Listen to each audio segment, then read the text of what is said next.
Press conference नहीं किया जा रहा है। हम तो अपने साथियों से, कार्यकर्ताओं से उनकी राय सुनने, उनका सुझाव लेने आए हैं। आप आमंत्रित हैं, इसलिए आपका धन्यवाद है। अगर आपका कोई सवाल है तो उसका जवाब जरूर दे देंगे। यहाँ आने का जो मकसद है वो हम आपको बता सकते हैं। जैसा कि आपको मालूम है, बिहार चुनावों के परिणाम के बाद जन सुराज के कुछ प्रमुख साथियों के साथ हम लोग पश्चिम चंपारण में गांधी विद्यारवा आश्रम में एक दिन का मौन उपवास हम लोगों ने किया था। और उस एक दिन के मौन उपवास के बाद हम लोगों ने ये घोषणा की थी कि 6 महीने के अंदर जन सुराज बिहार में नवनिर्माण के संकल्प को, जिस ईमानदारी और शुद्धता से हम लोगों ने पहले प्रयास किया है, नवनिर्माण के संकल्प को लेकर हम लोग वापस बिहार के गांव-गांव, हर घर पहुंचेंगे।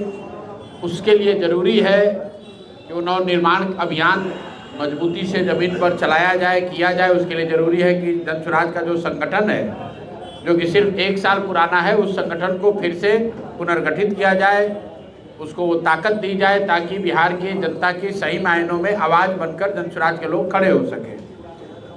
उसी संकल्प के तहत मैंने पार्टी के अंदर ये बताया है कि हर जिले में मैं 3 दिन रहूँगा। आज कैमूर में ये पहला दिन है, 2 बार और मैं आऊँगा 15 जून से पहले। और जो नवनिर्मित संगठन होगा उसके साथ बैठकर फिर आगे का कार्यक्रम किया जाएगा। उसी के लिए आज हम लोग यहाँ आधे दिन से ज़्यादा यहाँ लोगों से बातचीत सुन रहे थे।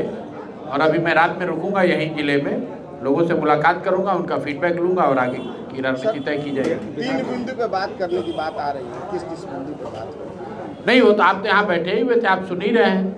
3 चीज़ जो हम लोगों ने अपने साथियों के माध्यम से जानने की, समझने की कोशिश की है। पहला मुद्दा ये है कि बिहार की जनता जन सुराज से अब क्या चाहती है, उनकी अपेक्षा क्या है, वो किस तरीके से जन सुराज को काम करते हुए देखना चाहते हैं। क्योंकि चुनाव में जन सुराज को जनता ने मैंडेट दिया है कि आप समाज में रह के काम कीजिए।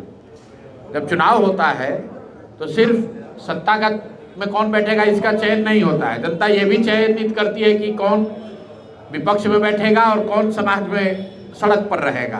तो जन सुराज की भूमिका जो जनता ने तय की है कि हम लोग को अगले 5 साल सड़क पर समाज के बीच में रहना है।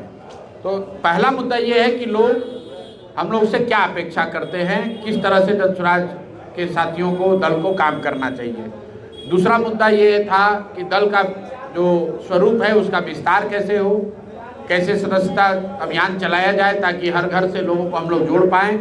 और तीसरा मुद्दा ये था कि पंचायती राज के जो चुनाव इस साल के अंत में होने वाले हैं, क्या उसमें जन सुराज दलगत आधार पर भागीदारी करे या ना करे।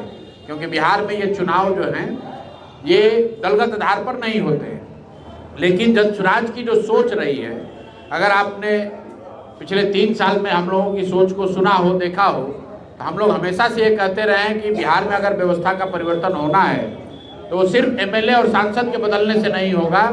जब तक हजारों अच्छे लोग वार्ड सदस्य नहीं जीतेंगे, मुखिया सरपंच नहीं बनेंगे, जिला परिषदों से भ्रष्टाचार खत्म नहीं होगा, पंचायत प्रखंड से भ्रष्टाचार खत्म नहीं होगा, तब तक बिहार बदलाव नहीं हो सकता है। जन सुराज की अगर व्यवस्था बनती तो निश्चित तौर पर पंचायत के चुनाव दलगत आधार पर होते, लेकिन हम लोग की व्यवस्था तो है नहीं। लेकिन दल के आधार पर हम लोग निर्णय ले सकते हैं। अगर सभी साथी सहमत होंगे तो दल के आधार पर हम लोग पंचायतों में चुनाव में हिस्सा ले सकते हैं। लेकिन ये निर्णय जब मैं पहले चरण के 44 जिले में एक बिता लूँगा उसके बाद लिया जाएगा। वो 15 अप्रैल के बाद वो आपको मीडिया के साथियों को औपचारिक तौर पर उसके बाद ही बता पाएंगे। मुख्यमंत्री जो है और राज्यसभा जा रहे हैं, उसको कैसे देखते हैं सर? कैसे इसको तो भाई, पहले अगर हमारी बात का कई लोगों ने मजाक उड़ाया, कई लोगों ने कहा कि इनकी भविष्यवाणी गलत हो गई।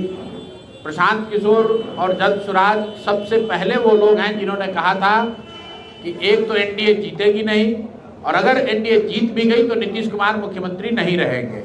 अब आप देख लीजिए, 3 महीना जुमा हुआ है और नीतीश कुमार जी मुख्यमंत्री नहीं है। कागज पर हैं, अभी भी इस्तीफा तो नहीं दिया है, लेकिन फॉर ऑल प्रैक्टिकल पर्पस अब वो मुख्यमंत्री नहीं है। तो ये तो पहले से ही मालूम था। हम लोग हवा में बात नहीं करते हैं।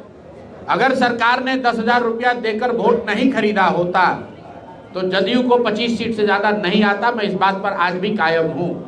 और अब उसको तो उल्टा तो किया नहीं जा सकता है। लेकिन वोट खरीद के जो सरकार बनी, मैंने ये कहा था कि नीतीश कुमार आगे नहीं रहेंगे, देखिए नीतीश कुमार खुद से छोड़ दिए, क्योंकि उनकी जो मानसिक शारीरिक स्थिति है, चाहे उसको अफसर और सिस्टम व्यवस्था कितना भी छुपा दे, नीतीश कुमार जी को तो पता है कि वो नहीं काम कर सकते हैं अब। वरना आप बताइए 202 विधायकों का मैंडेट, वो मुख्यमंत्री राज्य को छोड़कर दिल्ली क्यों जाएगा, राज्यसभा क्यों जाएगा? ये सीधा सीधा दिखाता है कि जो बात मैंने कही थी कि शारीरिक और मानसिक तौर पर नीतीश कुमार जी मुख्यमंत्री के बने रहने और उस कार्य को संपादित करने की स्थिति में नहीं है। अब उसको आप राजनीतिक तौर पर भले नकार दें, लेकिन जो हो रहा है वो इस बात को पूरी तरीके से प्रमाणित करता है कि 202 के बहुमत के बावजूद मुख्यमंत्री 3 महीना भी अपने पद पर नहीं रह पाए। निशांत कुमार जदयू ज्वाइन किए हैं, क्या कैसे लग रहा है कि उनके पिता के भाई उन्हीं के पिताजी का दल है, वो पार्टी में आए हैं, राजनीति की शुरुआत कर रहे हैं, तो उनको हमारी ओर से शुभकामना। लेकिन साथ ही ये एक और ऐसा अवसर है जब बिहार के लोगों को ये देखना है कि नेताओं ने अपने बच्चों के लिए राज सिंहासन की व्यवस्था की है और आपने अपने बच्चों के लिए शिक्षा, बेरोजगारी, भ्रष्टाचार और पलायन की व्यवस्था की है। तो भाई आपको अपने बच्चे की कितनी चिंता है आप बता दो। जनसुराज यही बात कह रहा है कि जब वोट देते हो तो अपने बच्चों की चिंता करो। नेता अपने बच्चों की चिंता किसी भी हालत में कर लेगा, जीते तो भी हारे तो भी।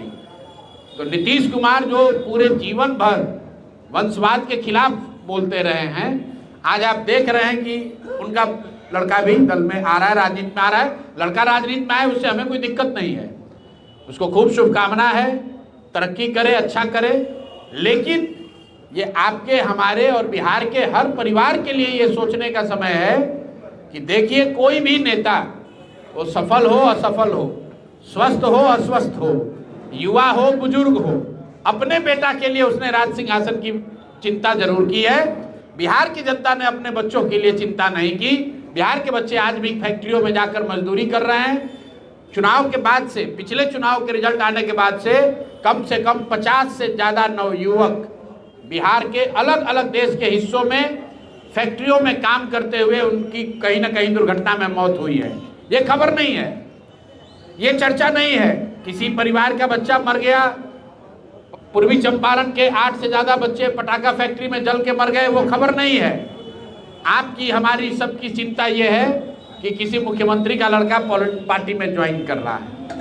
तो यही दुर्दशा का कारण है। और मेरे भाई, जब तक समाज नहीं जगेगा, आप और यहाँ का समाज अपने बच्चों की चिंता नहीं करेगा, ये दुर्दशा बनी रहेगी।